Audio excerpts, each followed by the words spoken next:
J'ai lu le livre.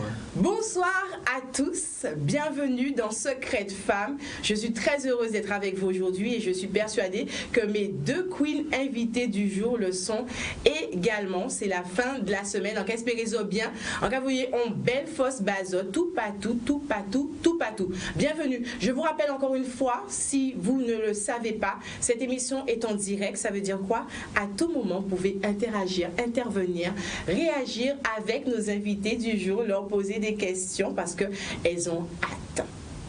N'est-ce pas les filles? Oui. Alors sans plus tarder, permettez-moi de vous présenter les queens du jour.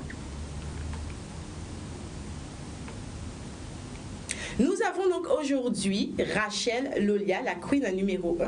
Bonsoir Rachel. Bonsoir. Comment vas-tu? Très bien, merci. Ça va? Alors j'ai découvert pas mal de choses quand tu m'as fait l'honneur en tout cas de m'expliquer ton parcours de femme, ton parcours personnel, ton parcours professionnel. Tu es madame, j'adore. Moi je t'ai baptisée comme ça. En tout cas, bienvenue dans Secret de Femme. Merci. Et je suis très heureuse de te retrouver aujourd'hui et j'espère en tout cas que les téléspectateurs prendront autant de plaisir que moi pour découvrir la jeune femme, la queen que tu es. Merci. Super. Nous avons également Erika Pradel. Bonsoir Erika. Bonsoir. Je ne sais même pas si je dois te présenter parce que ton nom revient très souvent dans les conversations. En tout cas, Erika Pradel. Je suis honorée de t'avoir, en tout cas de te recevoir sur ce plateau. Moi aussi. Comment vas-tu? Je vais bien.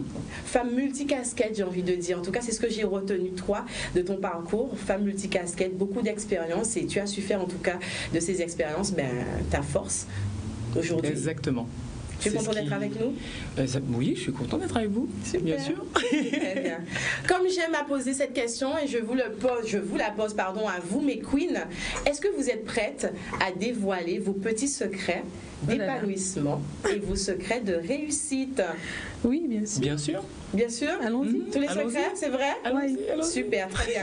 Chers téléspectateurs, restez avec nous si vous avez envie de découvrir les secrets de ces queens qui sont sur le plateau avec nous aujourd'hui.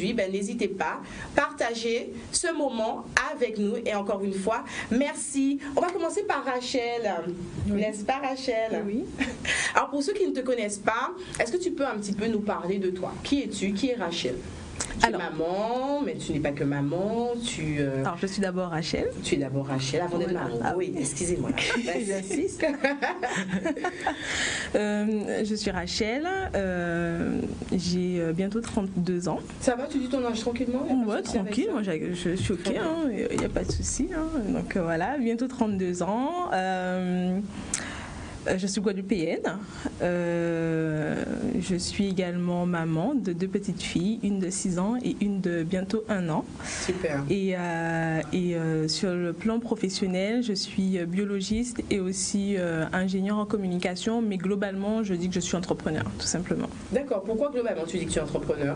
Parce que tu trouves que tes titres sont trop compliqués à comprendre ou pas du tout? Ouais, mais bon, j'aime pas trop l'aspect titre, entre guillemets, je suis entrepreneur. Voilà. Je pense que c'est mieux. Je trouve que c'est mieux, ça me caractérise beaucoup mieux. D'accord, ok, super. Erika? Oui. Erika Pradel. Oui. Tu es coach? À ce qui paraît. À ce qui paraît. Tu disais que tu es multicasquette, pas que. Ouais. Est-ce que tu peux nous dire un petit peu dans quel domaine tu évolues et qui es-tu? Qui est Erika, tout simplement? Alors, oui, j'aime beaucoup cette question-là. On n'a pas l'habitude de me la poser, donc je vais répondre comme je te disais. Donc, moi, c'est Erika. Je suis originaire de la Guadeloupe. Parents de Bouillante et de Pointe-Noire. Donc je salue au passage. J'ai 40 ans. J'ai eu 40 ans au mois de novembre. On dit qu'à partir de 40 ans, les femmes se sentent libres. Elles se sentent libres. De toute façon,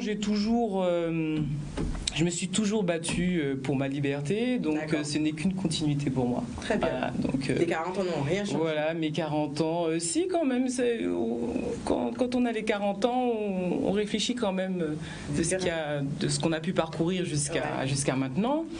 Et c'est vrai qu'on devient beaucoup plus rigoureuse sur ce qui est à venir. Ah, d'accord. Voilà, donc on évite de trop perdre son temps. On essaye de rester focus. Voilà. on détermine bien ce qu'on souhaite réellement. Pourquoi c'est cette idée qu'on a plus de temps à perdre ou qu'on a perdu suffisamment de temps? Il y a cette notion de suffisamment, le fait de perdre son temps, d'avoir perdu son temps. Et après, je ne suis pas sur une notion de dire qu'il me reste quelques années à vivre, puisqu'on ne sait jamais à quel moment on va disparaître de toute façon. Donc l'idée, c'est de se dire, voilà, maintenant, il me reste encore de très belles années à vivre. Qu'est-ce que j'en fais? Qu'est-ce que j'en fais? Que ce soit pour moi, que ce soit pour mon fils.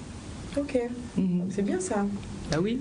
Rachel, cette notion de temps chez toi? Moi, je crois que j'ai dû avoir 40 ans à 30 ans. C'est vrai? Ouais. C'est exactement. On dit aussi que 30 ans, c'est une étape décisive pour une femme. Comment tu as vécu tes 30 ans, toi? Une vraie remise en question. J'ai regardé mes 10 dernières années, j'ai regardé mes 10 prochaines années et j'ai fait un bilan. Je me suis dit, où est-ce que j'ai envie d'aller? Est-ce que je suis satisfaite de ce que j'ai fait jusqu'à maintenant? Qu'est-ce que j'ai envie de vivre? Et donc, toutes les questions dont parlait Erika, je me suis posé ces questions-là à 30 ans. Je pense peut-être qu'à chaque étape de sa vie, une femme se pose ces questions-là. Qu'est-ce que vous en pensez? Je dis toujours que chaque décennie, on se pose la question. Exactement. Voilà, je pense aussi, j'ai envie de vous dire, à 10 ans, à 20 ans, à 30 ans, à 40 ans, on a toujours ce même genre de questions qu'on se pose dans la façon dont on mène nos vies. C'est ça, c'est exactement ça. Mais c'est vrai que, pour moi, oui, toutes les décennies, on se pose la même question. Qu'est-ce qu'on a fait? Où est-ce qu'on va? Question normale, j'ai envie de dire, pour une femme. Je trouve que non, ce sont des questions tout à fait légitimes et normales. D'ailleurs, on devrait se les poser automatiquement. Tout à fait. Vous êtes toutes les deux entrepreneurs? Oui. Qu'est-ce que entreprendre pour vous? J'ai entendu une définition il n'y a pas longtemps. Souvent, moi, je qualifiais entreprendre de la personne qui entreprend un business, je le voyais en termes de professionnel. Et une jeune femme, une queen qui était sur le plateau, me disait qu'entreprendre, c'est dans tous les domaines. Pour elle, elle englobe les projets. Même quelqu'un qui est salarié, elle me disait, peut avoir l'esprit entrepreneurial et entreprendre. Qu'est-ce que tu en penses? Puisque je te pose la question, parce que tu disais tout à l'heure là que tu préfères le terme d'entreprendre. Je suis d'accord, je pense que même nous, dans une association, on peut entreprendre, même en étant salarié, demandeur d'emploi ou autre, on entreprend. Pour moi, entreprendre, c'est vraiment une démarche, c'est-à-dire une mise en action. Il y a différentes étapes et au-delà de cette volonté de vouloir faire, on fait concrètement. En tout cas, on se donne les moyens ou on s'organise pour faire. Donc après, ça passe par de la créativité, par de la stratégie, de l'organisation, etc. Ça reste les moyens. Mais entreprendre, pour moi, c'est vraiment une démarche globale.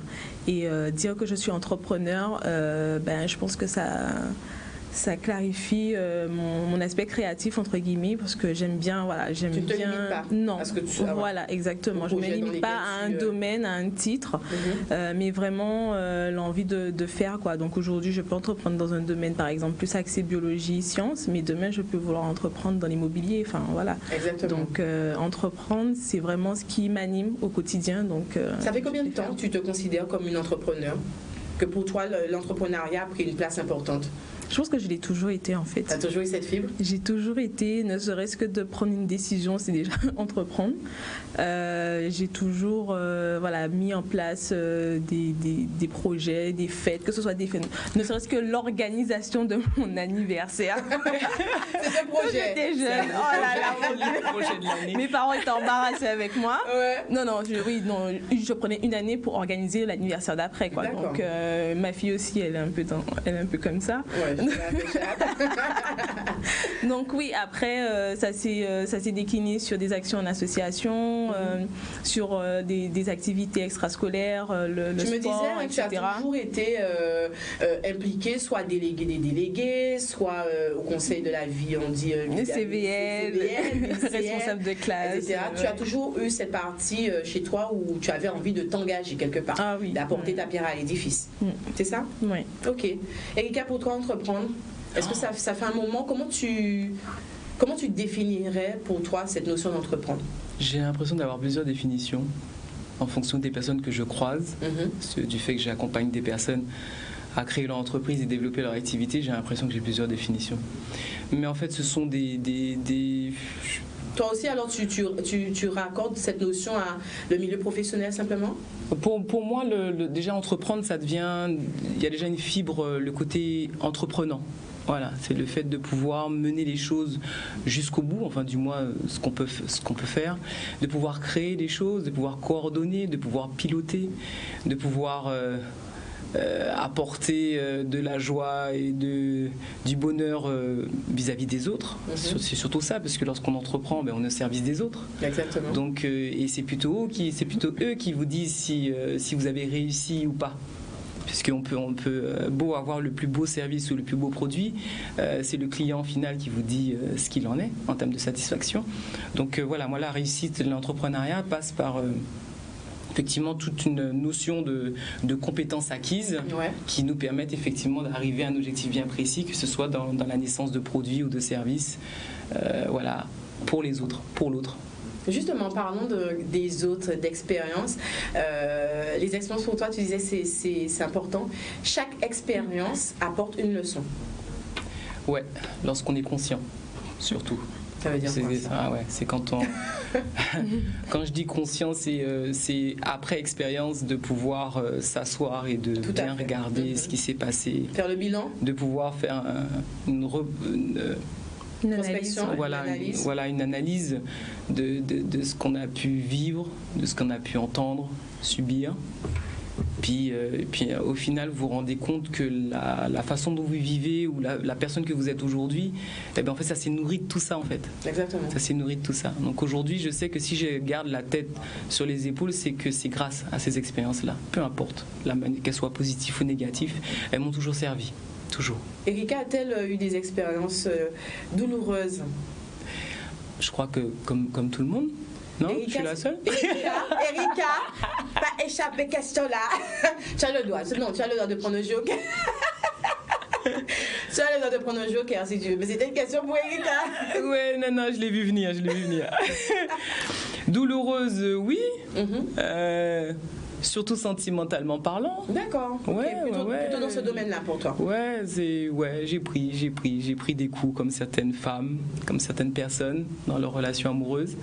Ça m'a servi jusqu'à maintenant. Voilà, je sais ce que je veux, je sais ce que j'attends d'une relation aujourd'hui. Je pense qu'il fallait que je passe par là pour comprendre certaines choses, surtout dans mon fonctionnement avec l'autre. Mon rapport avec l'autre, je pense que ces expériences-là m'ont permis d'être ce que je suis aujourd'hui dans les relations qui m'entourent. D'accord, ok, c'est bien ça. Rachel, on peut poser la même question. Rachel, elle me regarde, elle dit attends, qu'est-ce que je vais pouvoir répondre? Ça va, Rachel? Très bien. Tu es toujours là avec nous? Oui. Je sais que pour toi aussi, les expériences, c'est ton pilier parce que au travers de ce que tu développes en termes de projet, tu me disais que tu te bases toujours sur tes expériences personnelles. Tu expérimentes et ensuite tu transmets, tu partages. J'aime à dire que je suis le filtre de ce que je produis, c'est-à-dire que voilà, je vis d'abord la chose et ensuite je la transmets. J'ai cette capacité d'arriver à structurer l'information de par mes compétences, donc voilà. Mais pour moi, donner du sens à quelque chose, c'est d'abord de vivre la chose, tout simplement. Donc mais par logique, je peux pas préconiser ou faire la promotion de quelque chose que j'ai pas testé moi-même. Tu dis ça par logique, mais certaines personnes le font, hein? Ouais, mais non, c'est pas possible. Donc voilà. Alors, est-ce que c'est pas ton côté un petit peu scientifique justement qui te... Alors, tu as cette double casquette. Tu es scientifique, donc un peu, tu sais, on a cette impression, les biologistes, toujours dans leur au labo, qui communiquent pas. Mais à côté de ça, tu es quand même ingénieur en communication, c'est ça? Scientifique. Alors oui, il y a le côté scientifique qui est très rigoureux, structuré, maîtrisé, exact, etc. Où limite on donne pas de possibilités à la flexibilité entre guillemets. Et paradoxalement, je suis très en mode freestyle, créative. voilà, j'aime créer, parfois j'aime laisser le truc se faire tout seul et voir qu'est-ce que ça va donner. Donc, ce que tu es en train de dire là, c'est que les deux ne sont pas incompatibles. Non, du tout, parce que ça fait moi. Tout à fait, hybride.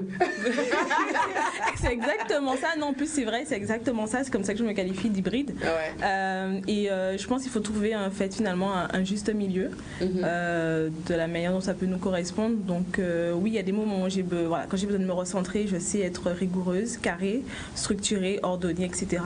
Mais parfois, je me dis, bon, allez, on y va. Et puis, un petit côté fofolle. Ça fait rire mon père. Donc, ça va. La vie à papa. Alors, dans ton souci de transmettre l'aspect scientifique, d'où ça vient? Est-ce que tu as cette impression que la science est une affaire d'élite? Oui et non, c'est-à-dire que même moi, au niveau des connotations, voilà, j'avais pas trop le choix, il fallait absolument que je fasse un bac scientifique, enfin voilà, une filière sciences, parce que c'est mieux vu entre guillemets, c'est structuré. C'est mieux vu par qui? Par la société, tout simplement. Donc, à l'époque, quand tu as fait une filière scientifique, c'était la société. Tu as suivi un peu... C'était être rationnel, voilà, organisé, structuré. Après, c'est peut-être relatif à mon éducation. Mes parents sont très scientifiques, donc enfin, voilà, il fallait rester un peu dans la norme. Et pour autant, ma mère, c'est quelqu'un de très créative. Hein. Elle a fait de la peinture, elle fait... voilà, les deux, quoi. Donc au final, j'avais toujours en même temps cette combinaison artistique, faire de la musique, faire de la poterie, faire de la peinture, de l'art, de la photo. J'adore la photo. J'adore. Donc, oui, c'est complémentaire. On a pas vu la question. Et au final, dans ma vocation de vulgarisation scientifique, c'est un peu ça, c'est de rendre accessible quelque chose qui pourrait sembler inaccessible. Tout à fait. Parce que oui, c'est vrai, souvent les scientifiques restent un peu dans leur monde, parce que ne serait-ce que dans les termes, dans la représentation, c'est très technique. Clairement, si on ne fait pas des sciences... on ne comprend pas. Enfin, on a cette impression. On ne comprend pas quand on parle de molécules, de récepteurs, de neurones et compagnie, de bêta, ceci. Merci, voilà, ouais, on s'est perdu, Rachel. Ça va, je suis pas la seule. D'accord, ok. Donc toi, tu as envie de rendre ça accessible à tous et même aux enfants, tu nous en parleras tout à l'heure. Erika, je sais aussi pour toi que la transmission, c'est important parce qu'en tant que coach, on accompagne, on transmet, on partage. Les trois. Les trois. Ouais, on accompagne, on partage, on vit les choses aussi avec les personnes, même si effectivement on a ce côté neutre, impartialité, mais on vit les choses avec les personnes. Et d'ailleurs, c'est même à travers mes expériences aussi que j'arrive aussi à accompagner ces personnes voilà, lorsqu'ils traversent des moments difficiles, où j'arrive effectivement à pouvoir les accompagner à traverser cela. D'accord. Est-ce qu'on arrive à garder une certaine distance? En tout cas, c'est l'une des capacités du coach à garder cette distance-là et à la fois être empathique. Donc vous imaginez bien que la frontière est très, très limite entre les deux, puisque vous devez quand même être en capacité de pouvoir garder, entre guillemets, la tête froide pour pouvoir rester lucide en face des personnes qui sont en détresse ou qui ont tout simplement besoin d'accompagner ou d'écoute. Donc si vous êtes dans le même état émotionnel que la personne qui est en face de vous, ça peut devenir compliqué. Ça peut vraiment devenir compliqué. D'accord. Les personnes qui viennent te voir, quelles sont les problématiques qui sont récurrentes, qui reviennent?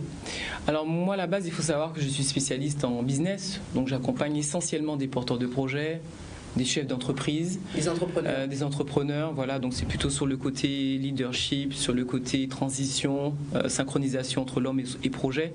C'est là-dessus que j'interviens. Les premières problématiques qui arrivent, c'est la notion de confiance en soi. Et puis après, derrière, on a l'estime de soi qui s'associe automatiquement. Mais la confiance en soi, c'est de savoir est-ce que je suis capable de pouvoir faire les choses, est-ce que je suis en capacité, est-ce que j'ai ce qu'il faut pour pouvoir plaire à l'un, à l'autre, est-ce que je suis légitime dans ce que je fais, etc. Donc cette notion de confiance en soi revient très très souvent, très souvent à mon niveau. Et lorsqu'on est face à des personnes qui viennent avec cette problématique de confiance en soi, est-ce que soi-même, il faut avoir avoir au préalable travaillé son estime et sa confiance en soi? Est-ce que c'est quelque chose qu'on développe au fur et à mesure, qu'on travaille tout le temps? Déjà, la confiance en soi, pour moi, c'est pas quelque chose de acquis, de linéaire. C'est quelque chose effectivement qui s'acquiert au fil du temps, au fil de ses expériences, au fil de la vie. En fait, pour moi, c'est comme une jauge en fait. Ça veut dire que en fonction des étapes de son avancée, en fonction de ce qu'on a pu réaliser effectivement dans notre vie, on remplit sa jauge. Voilà. Et ça passe par l'action, ça passe par des choses qu'on met en place et qui permettent de pouvoir entre parenthèses, de pouvoir se noter, ou je sais pas comment on peut dire ça, de pouvoir la confiance en soi, c'est de l'autosatisfaction en fait. Donc il faut le trouver, ce côté-là. Il y a l'autosatisfaction et puis il y a la satisfaction au regard des autres. Par les autres. Sa valeur aussi. Il y a la notion de valeur, il y a la notion de mission, de vision aussi de ce qu'on peut avoir. Et à partir du moment qu'on a ces trois éléments-là, il y a un moment donné, on se pose la question, c'est à quel moment on passe à l'action. Et c'est ce côté-là. C'est à ce moment-là que les gens sortent cette problématique de confiance en soi. Est-ce que je peux passer à l'action? C'est ça. Est-ce que je suis légitime pour passer à l'action? C'est ça. Rachel, toi qui es une femme d'action, on peut dire ça, que tu es une femme d'action? On peut, ouais. Ouais. Qu'est-ce qui t'inspire? Qu'est-ce qui te motive? Ne me dis pas que c'est inné, que tu es tout le temps en mode je peux, j'y vais. Oui, tu es comme ça. Non. Je pense que c'est vraiment en lien avec mon éducation. Parce que quand quelque chose m'effraie, entre guillemets, enfin, je dirais pas ça comme ça, mais ma mère me répétait souvent, la peur n'empêche pas le danger, donc vas-y.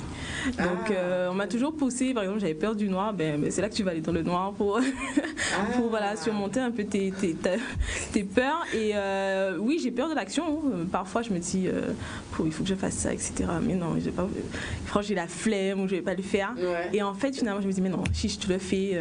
Moi, je me challenge beaucoup et à chaque fois, en fait, c'est très égoïste, mais quand je mets en place quelque chose, je le fais d'abord pour moi. Donc déjà pour me prouver à moi-même que je peux le faire. Et c'est être égoïste, ça, de penser à soi et de réfléchir pour soi, d'agir en amont pour soi.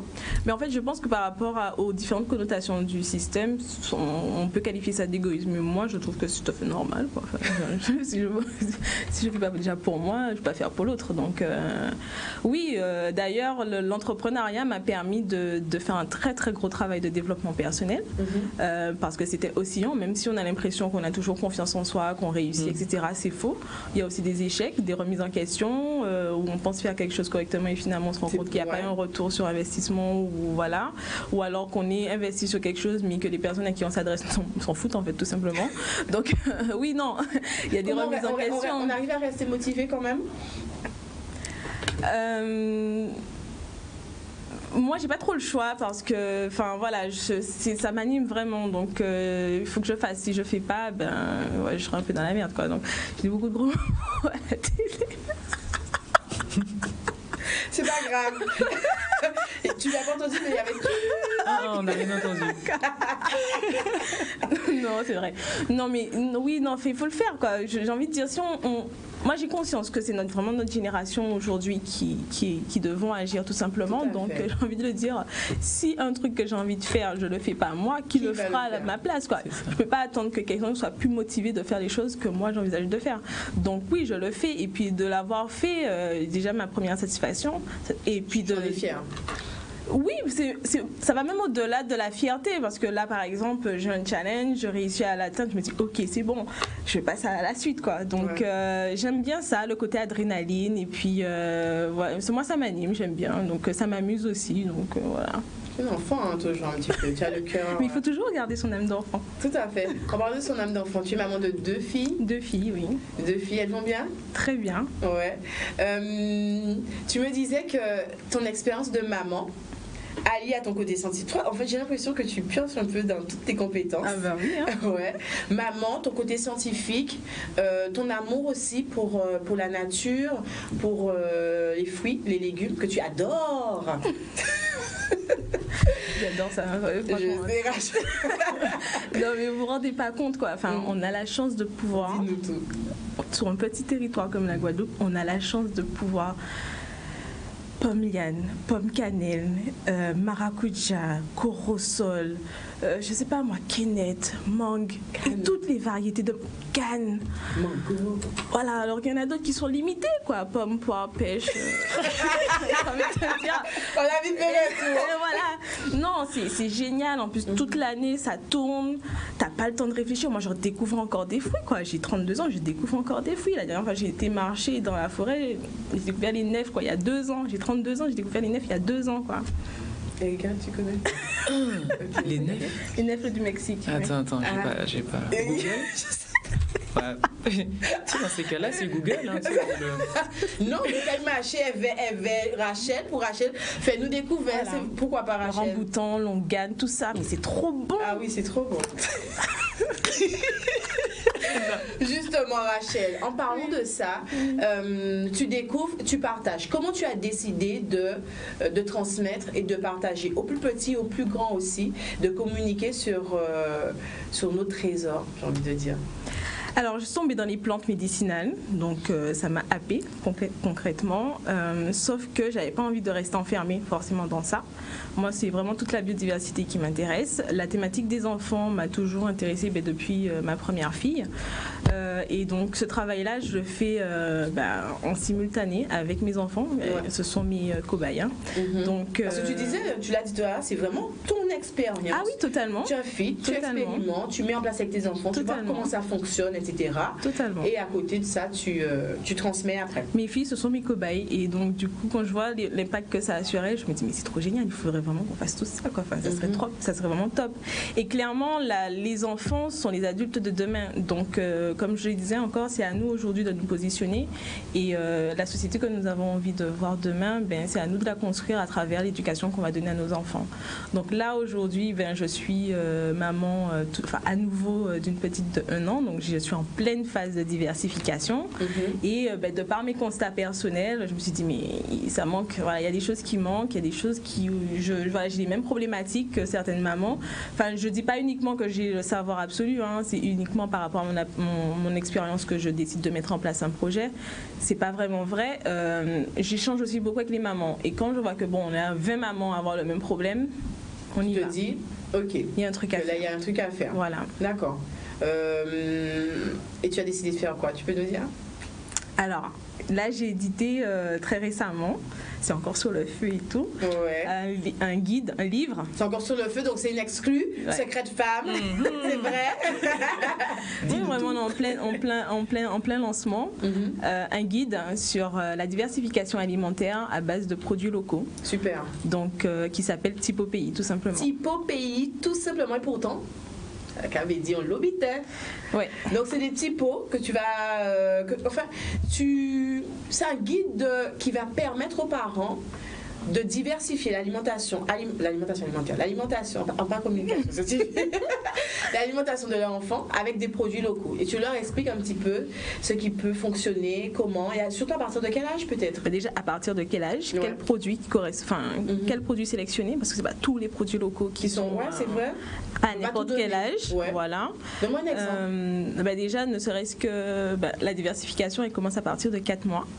Donc 4-6 mois, ça dépend en fait des recommandations. L'OMS préconise à partir de 6 mois, mais au niveau des professionnels de santé, ils disent qu'à partir de 4 mois, on peut déjà commencer à faire goûter. Toi, tu es d'accord avec ça? Moi, j'ai commencé à 4 mois. Voilà. Tu adaptes simplement.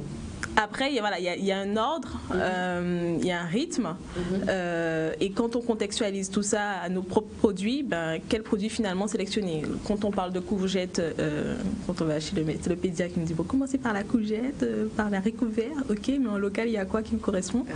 Voilà, quels sont les équivalents? Et en fait, clairement, aujourd'hui, ça commence par ça. Si demain après on va avoir des personnes qui consomment local, qui soutiennent l'économie locale, etc., dès bébé, il faut commencer. Et toi, tu dis que c'est possible en tout cas? Ah oui, plus que possible. Ok, Typo Pays sera disponible quand? Semaine prochaine. Super, d'accord. Et on pourra voir Thibaut Pays où, quand, où. Alors, pour avoir toutes les informations, il faut nous suivre sur les réseaux sociaux. C'est vrai. Thibaut Pays? Thibaut Pays. C'est pas compliqué, T-I-P-O, P-I, P-E-Y-I. Voilà. Ok, d'accord, j'aime bien. Super. Erika, on parlait de transmission. C'est une mission pour toi? Je crois. Tu peux dire, tu as trouvé ta place et ta mission, tu aides, tu accompagnes les autres. J'ai beau faire le tour, c'est ça. Je reviens toujours à cela, accompagner les autres à atteindre leur objectif, quoi, en fait, c'est ça. Ça passe par plein de choses, hein. J'interviens sur du commercial pour permettre aux gens de pouvoir augmenter leur chiffre d'affaires, par exemple. Je peux intervenir sur de l'événementiel, voilà, pour permettre à d'autres personnes d'avoir accès à de la formation, avoir accès à des artistes, avoir accès à plein de choses. Donc voilà, je passe par plein de choses, mais au final, je me rends compte qu'effectivement, j'accompagne. Je suis toujours dans l'accompagnement, toujours. Tu mets en place aussi des formations? Je mets en place des formations, mais pas comme les autres. Avec ta petite touche perso. Voilà, je suis pas je suis pas une formatrice classique. Voilà, on va pas me trouver en centre de formation, etc. Quoique, non, je rectifie ce que je viens de dire. Je travaille avec un centre de formation et c'est l'une de mes casquettes où j'ai une spécialité marché public. D'accord. Voilà, donc je suis encore dans l'accompagnement des entrepreneurs, artisans pour répondre au marché public. Voilà, donc je forme les personnes à cela, j'accompagne les entreprises et je les aide effectivement à avoir une stratégie commerciale ou de positionnement sur les marchés publics. C'est une de mes casquettes. D'accord. Voilà. L'autre casquette, tu es ambassadrice c'est un concept, on peut dire que c'est un concept, She Means Business. C'est un concept, oui, qui a été mis en place par Facebook depuis 2018, qui est uniquement dédié aux femmes. Pourquoi? C'est Cheryl. C'est Cheryl Sandberg qui l'a mis en place, qui œuvre énormément pour les femmes entrepreneurs en tout cas, et qui a eu l'idée de mettre ce concept en place. Et donc c'est sous forme de masterclass où effectivement les femmes pendant toute une journée elles vont, qu'on appelle ça, participer à un certain nombre de modules qui leur permettent effectivement d'acquérir des compétences en digital. Essentiellement digital. Alors en fait, quand je dis digital, en tout cas, c'est toute la sphère digitale qui leur permettent de pouvoir concrétiser leur activité ou de permettre de développer leur activité entrepreneuriale. D'accord. Donc on a affaire à Facebook, bien évidemment, Facebook, Instagram. On leur apprend aussi à faire des sites internet, d'avoir l'essentiel. On leur donne une boîte à outils pour pouvoir gagner du temps sur l'organisation de leur activité. C'est top ça, hein? Donc voilà. Mais tout ça c'est en une journée. Donc c'est très intense, très sportive. Très sportive. Ouais, c'est ça. Très sportive. J'ai failli l'appeler bootcamp d'ailleurs. Finalement, je vais l'appeler masterclass. Mais vu le rythme qu'on aura, c'est limite un bootcamp. C'est vrai? Ouais. Quelle est ta cible? Quelles sont les femmes qui peuvent venir justement? Alors, première cible, c'est les femmes. C'est vrai que c'est plus axé vers les femmes qui souhaitent se lancer dans l'entrepreneuriat. Et en tout cas, même pour celles qui sont dans l'idée de le faire. Voilà. Pas besoin d'avoir tout de suite non, déjà bien établi. Non, pas du tout. Pas du tout. C'est vraiment, j'ai une idée d'entreprendre, où je suis déjà lancée, où je suis déjà en cours de développement. Tous ces profils-là sont bienvenus dans la masterclass. Très bien, ça se passe quand? Ça se passe jeudi prochain, jeudi 19 décembre. Déjà, oui. 19 décembre. Ouais, c'est ça. Et je me disais que c'est quasi complet déjà ou pas? C'est même pas quasi, c'est complet. Ah, bravo. C'est complet. Bon, je suis désolée, voilà, victime de mon succès. Aujourd'hui, j'ai même encore ouvert des places, je suis à 110 inscrites. J'ai encore des listes d'attente que j'espère que je pourrai combler, mais bon, il y a quand même. Non, c'est pas ça, c'est qu'on a une contrainte de capacité en fait au niveau du lieu. J'aurais eu un plus grand lieu, j'aurais pu accueillir 200, 300 femmes, c'était pas un souci pour moi. Mais là aujourd'hui, effectivement, j'ai 110 femmes qui sont censées être là le jeudi 19 décembre. Ça va être chaud. Ça va être bien. Bien, oui, en tout cas, pour celles qui me connaissent, j'espère qu'on passera un bon moment, ça c'est sûr. Tu y seras, Erika? Rachel? Non, Rachel. Excuse-moi, Rachel. Oh là là. Oui. Tu y seras, Rachel? Oui. C'est important pour toi, en plus, la communication passe actuellement par le digital. On ne peut plus faire sans, selon toi? C'est relatif, je pense que ça aide. C'est pas indispensable, mais ça aide bien. C'est pas indispensable, tu penses? Oui. D'accord, très bien. On est en Guadeloupe, hein? Oui, vas-y, dis-moi. Le bouche à oreille, ça fonctionne très bien. C'est vrai? C'est suffisant? Je sais pas si c'est suffisant, mais ça sert. Ça sert. Je connais des personnes, notamment des agriculteurs, ils sont pas du tout sur les réseaux sociaux. Exactement. Et ils sont blindés. Hein. Ah. Donc ça fonctionne le bouche à oreille ici. On est quand même encore sur une population qui prime la proximité. Oui. Ouais. On aime le face-to-face. Rencontrer. Voilà, rencontrer, savoir à qui on a affaire. On est quand même la population. Ouais, les Guadeloupéens, c'est comme ça qu'on est. On aime toucher les choses, on est très tactile, on aime échanger, on aime partager. On aime ça. C'est vrai que l'ère numérique, je pense que l'ère numérique vient en plus. Ouais. Voilà, oui, ça c'est vrai. facilite. Mais on ne peut pas faire sans aujourd'hui, ça c'est sûr et certain. Ok, très bien. Mais oui, je vous ai préparé des petites questions. Est-ce que vous êtes prête? Erika, arrête. Mais, pour la peine, tu vas commencer. Ouais, je savais que tu allais me faire ça. Je savais. 1 à 5. Allez, 4. Je sais que j'allais dire 4. Je sais pas pourquoi.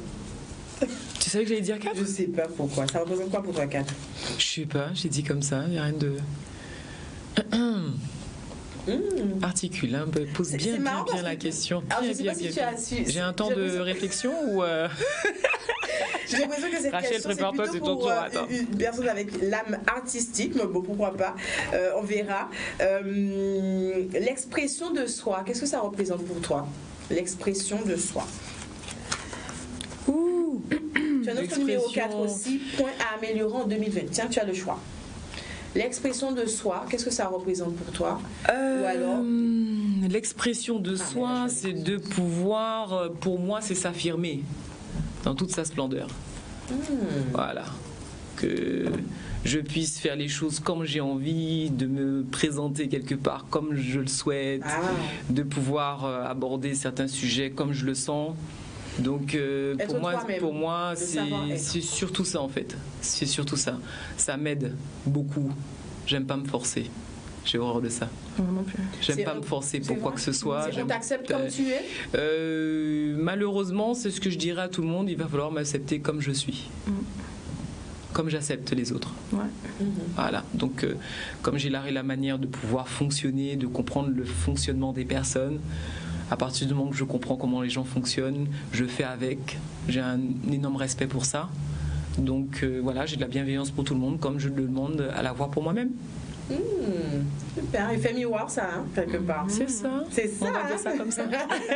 C'est comme ça que ça fonctionne et ça fait du sens pour toi aussi? Totalement. Je suis d'accord, je fonctionne comme ça. Ouais. De toute façon.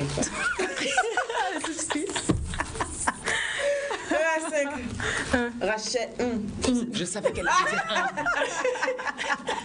1. Maintenant, c'est vous qui savez dire.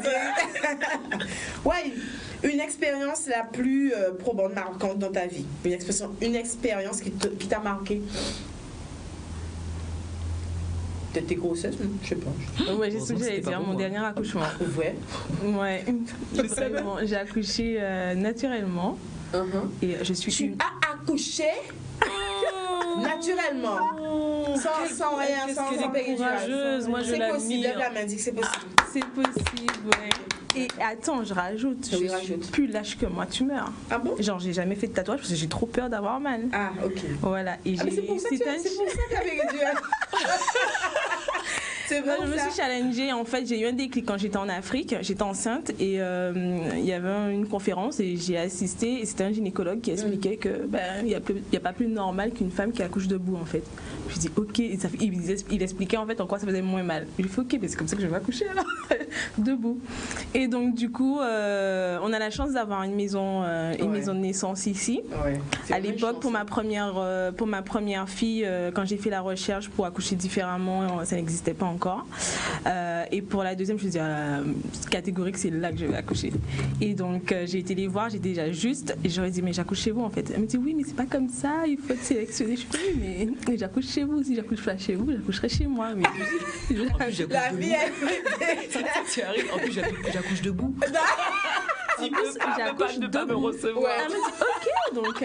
Et c'était vraiment une superbe expérience. Et j'ai la chance de pouvoir comparer mes deux accouchements. C'est ça. C'est pas pareil pour tout le monde. Ouais. C'est vraiment, comment dire, c'est vraiment vis-à-vis de soi, en fait, de ses capacités, de ce qu'on veut, etc. Je voulais vraiment être dans de la bienveillance, dans de la pleine conscience, et je voulais aussi voir quelles étaient mes capacités physiques. Mentales. Après, j'ai aussi peut-être une déformation professionnelle puisque je suis biologiste de base, donc dans tout ce qui est en plus reproduction humaine, cellules, etc. Et donc, je savais que mon cerveau aurait trouvé le moyen de compenser la douleur en sécrétant certaines hormones, etc. Bon, bref. Non, mais ça, c'était une réflexion avant. Comment ? C'était une réflexion avant. Avant quoi, l'accouchement. Mais pendant l'accouchement, t'as plus. C'est ça. Mais alors, pendant l'accouchement, c'était génial. En pleine contraction, j'ai eu mes contractions à Destreland pendant que je faisais mes courses, quoi. Super. Et j'ai géré, quoi. Et j'ai même failli accoucher très juste. En fait, je suis arrivée pile poil. Non. Donc, je me baissais à chaque fois. Et les gens me regardaient, me disaient, madame, ça va? Je fais, oui, j'ai des quelques contractions, ok. Et j'ai rencontré un ami, il me dit, mais tu accouches quand? Je lui dis, j'espère ce soir, en fait. Il me dit, t'es là? Je fais, oui. Mais... Non, franchement, c'était vraiment une très belle expérience. Je la raconte avec beaucoup de plaisir. Et je suis contente d'avoir pu vivre cette expérience pour beaucoup de choses, parce que déjà, moi, j'ai pu mûrir, j'ai pu dépasser certaines peurs, j'ai pu me prouver aussi que c'était possible. Et pareil, c'était un challenge, et même en termes d'impact sur l'enfant, parce que j'ai fait aussi de l'autonomie. Ça aide, en fait, on arrive à découvrir des choses qu'on ne maîtrise pas ou dont on ne nous parle pas forcément lors de la grossesse et ensuite de l'accouchement. Donc voilà, un très très très beau travail de la maison de naissance. Les filles sont vraiment superbes. Tu recommandes ? Ah oui, totalement, les yeux fermés, il y a une bienveillance, une écoute et le respect de la personne. J'avais le choix, j'étais actrice en fait de mon accouchement et je subissais pas. Voilà, j'avais vraiment envie d'avoir une place principale dans l'accueil et l'arrivée de mon enfant, quoi, et c'était ça. Donc c'était vraiment la plus belle expérience jusqu'à maintenant. Ouais. Ah, super, c'est joli ça.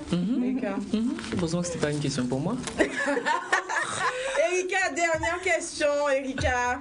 Tu as retiré les deux premières? Oui, Erika, j'ai retiré. D'accord. De 1 à 5, c'est ça? Oui. 5. Tu savais que j'allais dire. C'est... Oh là là. Erika, une citation que tu aimes bien, ou alors un proverbe ou un mantra, une pensée positive que tu te répètes pour te donner un petit peu la pêche le matin quand tu te réveilles. Ou avant d'aller dormir, comme tu veux. Tu es plutôt du matin ou du soir, tiens? Du soir. Non, mais le soir alors. Ouais. Le temps. Ah, mais on me dit qu'on a un appel. On prend ou tu... Qu'est-ce que tu fais? Attends, je donne ma citation. Vas-y, j'aime ça. La citation que j'ai ces derniers temps, c'est que le temps adoucit les choses. C'est de la sagesse, je me dis ça le soir et le matin quand je me lève. Je laisse le temps faire les choses. C'est un peu du lâcher prise, c'est très à la mode ça. Beaucoup de lâcher prise me concernant, il y a un mouvement, le slow life. Beaucoup. Le slow life. Ah, slow life. Le lâcher prise, de prendre du temps pour faire les choses de manière beaucoup plus qualitative. Ouais. Et d'ailleurs, c'est primordial. J'ai l'impression même que c'est très primordial. Parce que faut savoir que le contraire de lâcher prise, c'est tenir quelque chose. Et il y a des fois, quand on regarde ce qu'on tient, c'est pas grand-chose. Voilà. Donc, comme je dis aux personnes, le temps adoucit les choses. Il y a quelqu'un au bout du fil, c'est ça? Oui, il y a quelqu'un au bout du fil, Erika. Oui, allô, bonsoir. Oui, bonsoir. Oui, bonsoir. Comment allez-vous? Alors, il faudra juste éteindre, je pense, sûrement la télé, chez vous. D'accord. Ou le portable. Peut-être, peut-être, le portable. Non, j'ai rien allumé là. Ah oui. Tout est fermé. D'accord, on entend un écho, mais c'est pas grave. Alors, quel est le prénom? Je m'appelle Françoise. Françoise, bien enchantée Françoise. Vous nous appelez d'où? J'appelle de la métropole. Ah, wow. Ça fait plaisir. Voilà. Pas encore couché? De 77 ans. Oui. J'appelle pour féliciter la jeune femme que j'ai vue qui a fait son enfant naturel. Ah, t'as vu? Et pourquoi? Parce que moi, j'ai eu 3 enfants.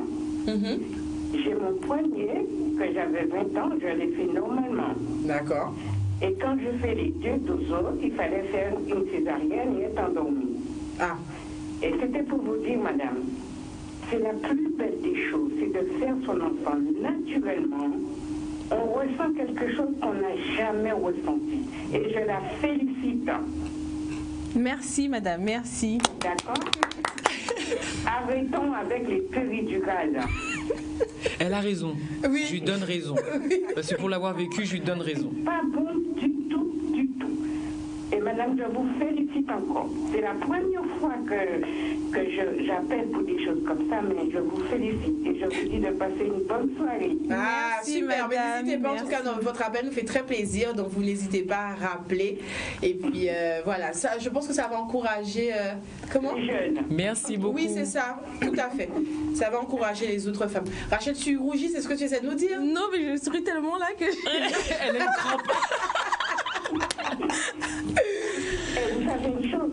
Oui. Cet enfant-là, pour moi, c'est quelque chose que j'ai eu normalement. C'est quelque chose, on peut, quand je suis malade, il le sent. Quand il a quelque chose, je le ressens. Ça, c'est, voilà. Ah, ça Il y a une tisse des connexion, liens. oui, il y a une connexion, c'est sûr. Des choses, c'est faire un enfant naturellement. Très bien. On est fait pour. Hein, On est fait pour ça. En tout cas, merci beaucoup, madame, pour votre appel. On vous souhaite un excellent week-end. Vous aussi, envoyez-moi un peu de soleil. Ah, on vous envoie ok. du soleil, de l'amour, de la joie aussi. À très bientôt. À bientôt. Au revoir. Bah, c'est génial ça. Hein. Écoute, vous vous rendez compte? Qu'est-ce qu'il m'a dit? Ah, mais 45 minutes, c'est long. Levez la main. Rachel. Finalement, c'est passé quand même vite. Oui, c'est agréable. Du coup, on s'y habitue. Hein. Là, t'es en train de nous mettre à la porte, là, c'est ça? C'est un petit peu ça. Mais c'est un petit peu ça, oui. Dernière question pour vous. Est-ce que vous avez un message à faire À faire passer. Il faut que tu m'entraînes un petit peu dans la communication, tu sais. Je dois faire une formation pour devenir une meilleure oratrice, mais C'est vrai? ouais, parce que là, non, je suis pas, c'est pas encore parfait. Bon, ok. Tu es un petit peu comme moi, on apprend. Mais oui, et puis c'est bien d'être très parfait aussi. C'est vrai, j'adore. De pitch. Hein. Ah, est-ce que vous avez un message à faire passer aux femmes qui vous entendent, aux hommes aussi? C'est une émission réservée aux femmes, mais les messages sont pour tout le monde, j'ai envie de dire. Voilà. Erika, qu'est-ce que tu aimerais dire aux femmes qui t'entendent aujourd'hui, qui te regardent, peut-être aux hommes, à la population, tout simplement? Tu peux... profites-en. La chose que je peux dire aux personnes, c'est de vivre les choses comme ils le sentent et d'assumer ce qu'ils sont et ce qu'ils font. C'est tout. Wow. C'est tout. Déjà beaucoup, hein? C'est tout. S'assumer pleinement. Moi, je pense à un film que j'ai vu dernièrement et qui a changé ma vie. Enfin, qui m'a plutôt... voilà. Change nos vies, Rachel. Non, qui dit simplement, en fait, c'est quelqu'un dans le film qui témoignait et qui expliquait qu'il avait été malade, mais une grosse maladie, et que finalement, cette maladie avait été son déclic pour commencer à vivre. Ah. Et donc, il expliquait de prendre tout simplement soin de soi. Et prendre soin de soi, c'est être dans de bonnes conditions. C'est pas uniquement bien manger, faire du sport et compagnie, mais c'est aussi mentalement être dans de bonnes conditions, etc. Et quand quelque chose ne va pas, mais il suffit simplement de changer. Plus facile à dire qu'à faire, mais pas impossible à faire. Ça commence... Voilà, ouais, ça commence par soi. Wow, super. Moi, j'ai envie de vous applaudir. Merci. Un très très très beau message et j'ai pris beaucoup de plaisir à vous recevoir sur mon plateau. Aujourd'hui, j'ai passé un très bon moment avec vous. Merci beaucoup, mes queens. Merci. Merci. Merci à vous, chers téléspectateurs, qui avez suivi cette émission en direct avec nous. Vous pouvez retrouver le lien sur le Facebook de Canal+, si vous avez envie de revoir l'émission, et surtout, n'hésitez surtout pas encore des répétitions, c'est pas grave, c'est Rachel qui me fait ça. Rachel est là, mon dos, hein. À partager. Je vous souhaite un excellent week-end. Épisode Jaconnette, l'amour au pillage.